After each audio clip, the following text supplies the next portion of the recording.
I never thought I'd be the one to say it. When I first met Adam, I couldn't imagine a world where I would feel this way. He was everything I'd dreamed of. Kind, funny, a little shy, but with an intensity that was almost magnetic. We met when we were both in our early 20s, and to be honest, it was love at first sight. At least, that's what I used to think. Adam and I had built our life together.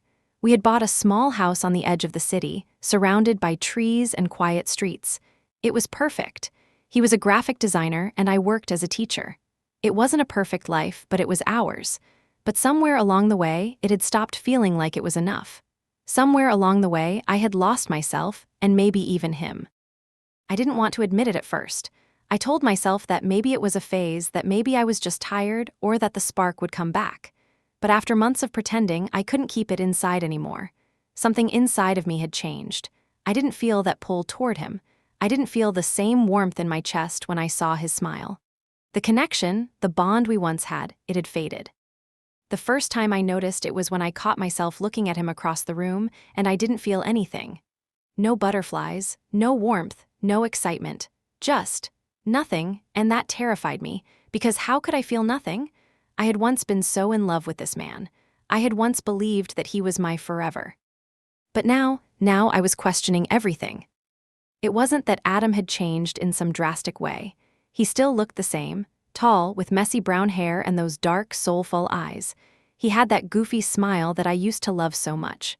He still held my hand when we walked down the street, still asked me how my day was, still kissed me goodnight every night. But for some reason, the person I saw across from me felt like a stranger. Or maybe I was the stranger. There was no one specific moment when I realized that things had changed, but there was one evening, a Wednesday, when everything came crashing down. We were sitting in the living room, watching some random comedy show, our bodies side by side but not touching. The TV was on, but I wasn't really paying attention.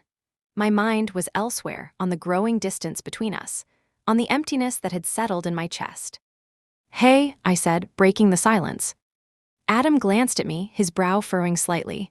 "What's up?" "I need to talk to you about something," I said, my voice quieter than I wanted it to be. The words had been stuck in my throat for days, and now they were finally slipping out. "It's important." His face softened, and he turned off the TV, giving me his full attention. I could see the concern in his eyes. Adam always cared, he always listened. That was one of the things I loved about him. But now, I wasn't sure I could say the words I needed to say. It felt like ripping my heart out. "What is it, babe?" he asked gently, reaching out to take my hand. I looked at his hand, then back into his eyes. For a moment, I felt a pang of guilt. How could I hurt him like this? But it was too late to turn back now. I don't think I'm attracted to you anymore," I said, barely above a whisper. His face froze. His expression, once warm and open, turned blank. I couldn't read him. I couldn't tell if he was shocked or if he was angry.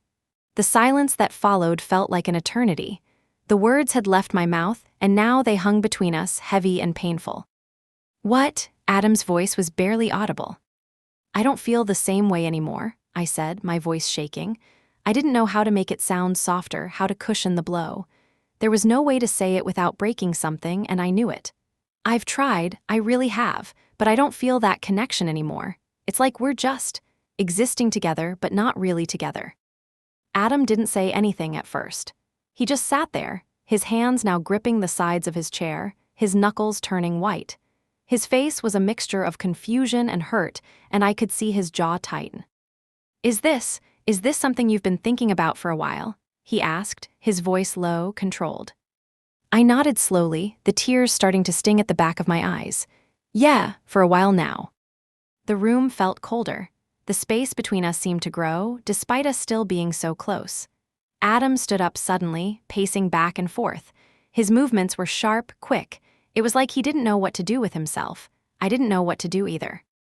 "So, that's it?" he asked, his voice rising slightly. "You just don't feel anything for me anymore." I couldn't answer. I couldn't tell him that this wasn't about him, that it wasn't his fault. I couldn't tell him that I was still trying to figure out who I was. I couldn't explain that I wasn't even sure who I was anymore. "I'm sorry," I whispered. The words felt empty. I was sorry, but it didn't change anything. Adam looked at me for a long time, his eyes searching mine for any sign that this was all a mistake, that I didn't really mean it. But I did. And that realization made my chest ache. Adam didn't stay long after that night. That same evening, after we had sat in silence for what seemed like hours, Adam told me he needed some space. At first, I thought maybe he just needed time to process everything. But when I woke up the next morning, I saw him packing his things. I sat at the kitchen table, staring at the empty coffee cup in front of me. It felt like I was watching a movie, like I wasn't even part of this scene. But I was, and I knew that this was it. He was leaving. "Adam," I called out, my voice soft and uncertain. He turned around, his expression still unreadable. "Yeah." "Where are you going?" I asked, my throat tight. "I don't know," he said, running a hand through his hair. I need some time. I need to figure things out." His words hit me harder than anything. The finality in his voice, the way he sounded like he was giving up on us, it stung more than I had ever expected. "Please don't go," I whispered, but even as I said it, I knew it wouldn't change anything. Adam didn't answer. He just finished packing his bag and turned to walk out the door. I spent the next few days in a fog. I didn't know what I was supposed to feel. Relief? Regret? I was lost in a whirlwind of emotions. The house felt too quiet without him. I thought I would miss him more, but I wasn't sure what I was missing anymore. Was it him, or was it the idea of him? I called him a few times, but he didn't pick up. The text messages went unanswered. After everything we'd been through, this was how it ended. I should have felt something more than just emptiness, but I didn't. The days turned into weeks, and the weeks turned into months. It wasn't until the loneliness began to creep in that I truly realized how much of my identity I had given up to be with Adam. I had always thought of myself as a strong, independent person, but now I felt like a shell of who I used to be. The house was eerily quiet, and there were moments when I would hear a creak in the floorboards or the sound of something falling in another room, and I'd expect him to walk into the living room and make some joke about it. But no one came. No one was there. The mornings were the hardest. I'd wake up to an empty side of the bed, and for a brief moment, I'd wonder if it had all been some strange dream. But then I'd remember. Adam was gone, and I had asked him to leave. I spent many evenings just sitting on the couch, staring at the walls or mindlessly scrolling through social media. Every time I saw a photo of Adam with friends or family, it felt like a knife in my chest. He was moving on, and here I was, stuck in the past. There was this strange guilt that lingered, as though I had betrayed him somehow. Even though I knew deep down that it wasn't that simple, that I had tried my best and given him the truth, it still felt like I had failed. My friends checked in on me. Jane, my best friend from college, called me almost every day asking how I was doing, but I wasn't sure how to answer. How do you explain the quiet devastation of a relationship falling apart? The confusion of not knowing who you are without someone else? So most days I just said, "I'm fine," even when I wasn't. One day, about 2 months after Adam had left, I decided to go through some of the things he had left behind. It felt like a step I needed to take, even if it hurt. He had left a few books, a jacket, and some old concert tickets on the shelf by the door. I took the jacket first, running my fingers over the soft fabric. It smelled faintly like his cologne, and the scent hit me like a wave. For a moment, I was back in those first days when we couldn't keep our hands off each other. When everything felt so full of promise and possibility. But as the tears welled up in my eyes, I realized something. I couldn't keep holding onto these memories. I had to move forward. For the first time, I felt ready to pack up his things. I wasn't sure if I was doing it because I missed him or because I was finally accepting that it was over. I folded the jacket carefully, placed it in a box, and set it aside. There was a sense of finality in that small action, and as I did it, I started to feel something shift inside me. I wasn't as stuck as I thought. The pain was still there, but it wasn't all-consuming anymore. I could feel a small spark of hope buried deep beneath the grief. It was a Friday evening when I heard the knock at the door. I wasn't expecting anyone, and when I opened it, I nearly stumbled back in surprise. There, standing on my porch, was Adam. His hair was slightly longer than I remembered, and his eyes were tired, like he hadn't been sleeping well. He held his hands in his pockets, his posture stiff and uncertain. It took me a moment to gather my thoughts before I spoke. "Adam," I whispered, almost as though I couldn't believe he was standing there. My heart beat louder in my chest. "Can I come in?" he asked quietly, his voice softer than I remembered. "I need to talk to you." I hesitated for a second, but then I stepped aside, motioning for him to come in. He walked past me and into the living room, sitting on the couch. I stood in the doorway for a few moments, trying to find the right words to say.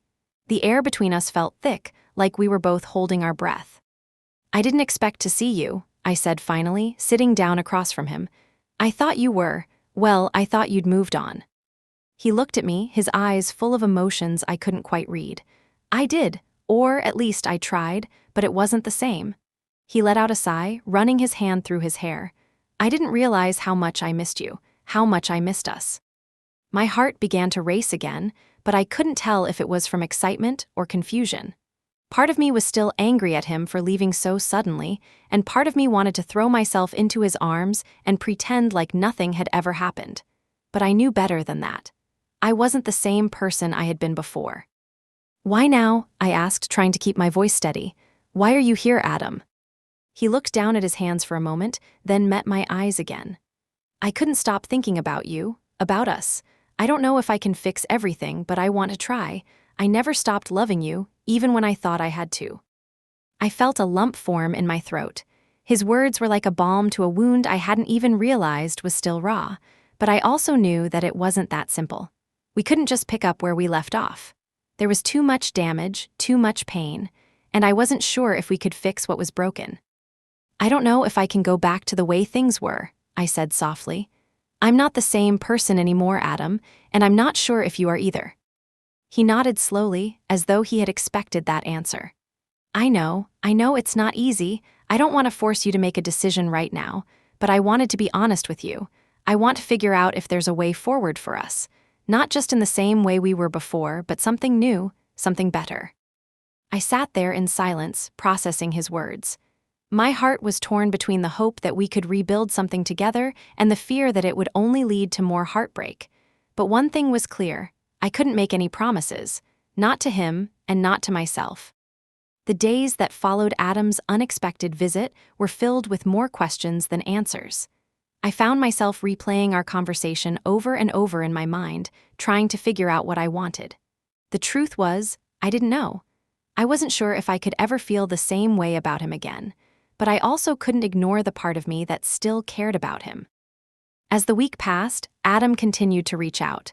He didn't push me, didn't try to rush things. He gave me space, and for that, I was grateful. But the more time I spent alone, the more I realized that there was a part of me that was still holding on to the hope of what we had once shared. Maybe it wasn't gone. Maybe it was just waiting to be rediscovered. I spent a lot of time thinking about what I wanted and what was best for me. And in the end, I came to a decision. I needed to start fresh. Not with Adam, not with anyone, but with myself. I needed to find out who I was without him, without the weight of our past hanging over me. I knew that telling him this would be hard, but it was the right thing to do. I couldn't keep pretending to be someone I wasn't. I called Adam and asked him to meet me at the park. When he arrived, I could see the hope in his eyes, but I also saw the fear. He was afraid of losing me, but I knew what I had to say. "I've thought a lot about this, Adam," I began, taking a deep breath. "And I think it's time for me to move on. Not from you exactly, but from what we were. I need to find myself again. I need to figure out who I am without being your girlfriend." His face fell, and I could see the pain in his eyes, but he didn't argue. He didn't try to change my mind. He just nodded, understanding. "I get it," he said quietly, "and I want you to be happy, even if that's without me." It was hard to say goodbye, harder than I ever imagined. But as I watched him walk away, I realized that it was the beginning of something new for both of us. A new chapter. It wouldn't be easy, but I was ready for it. The weeks that followed were full of self-discovery and healing. I took time for myself, focusing on my passions, reconnecting with old friends, and building the life I had put on hold. I wasn't sure what the future would hold, but for the first time in a long time, I was excited to find out. As for Adam, we stayed in touch, but in a different way. We weren't the same couple we had once been, but that didn't mean we couldn't be friends. It was a slow process, but we were both learning to live without each other in the way we once had. And maybe, just maybe, that was the most important thing of all. We were finally finding our own paths.